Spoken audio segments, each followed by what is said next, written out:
Hello, good morning. Atong topic karon, gugma. Tinuod yun na ang gugma makabuang. Yan o. Ampot basad nga. Kay gugma man ta sa tao nga wa na gugma na to.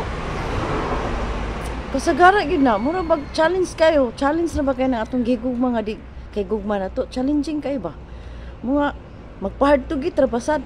So, in vice versa po, inana ba sa babae gusto ta hard to get punta di sa taganahan og kanang dili sa taganahan nga kana bitaw ang laki bitaw murag luhod na lang gid pag-ayo ang gusto sa nato nga ato yung apason nga nagyapon ng mga laki ganahan ko na sila babae nga dila pong gukron kay kung dili ta magpagukod Jesus pansit ra kay nila dili ta sila ganahan ba gini akong namatikdan di ba?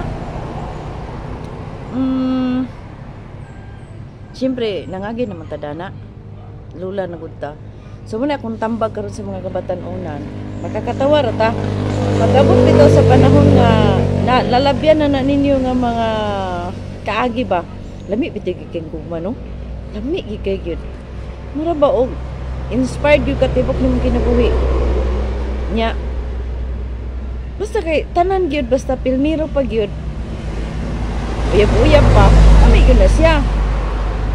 Pag kadugayan na, nag-ipo na o nanggawas sa mga batasan, so diha na dayon ang kuan. Diha na dayon ang litse nga kinabuhi. Siyempre di gyud mawala ng mga problema. Kalit-silitse gyud. Pero kung sa ito nga na ma-adjust lang bitaw, pag-adjust lang gikuwang. Ma-adjust ra na no. Wala tabay ra. Oh, di happy kaayo. Karon tiguan ako. Pero full of love gihapon oy. Di ta mabuy-buy gugma baya. Ako di ko mabuy-buy gugma. Pastilan lang gyud. Na. Kani adto gyud tukar akong kabuang bitaw no nga. Andar akong silos. Asta gyud. Way gipili gyud. Lagot as in lagot gyud. Sakit yung dugan ba. Pero karon bitaw no makatawa ra ta. So inana ra din. So mga kamo mga batan-on, kataw-an ra ninyo ug mapuhon. Inaatuloy ko sa una no. Grabe gid ako utok kay ko ba. Di makatulog hala. Nya. Sus Ginoo, makaingon lang ta ikaw na lang. Di ba? Pero basta kay nindot ang puy-an ng kalibutan nga dunay gugma. Og nahigugma ka. Og nakagihigugma. Basta kay dahang klase sa gugma. Pero ang gugma gyud, yung kanang tinuoray gyud. Yung kanang hindi kita nimo ba nga di ka gusto nga mawala siya.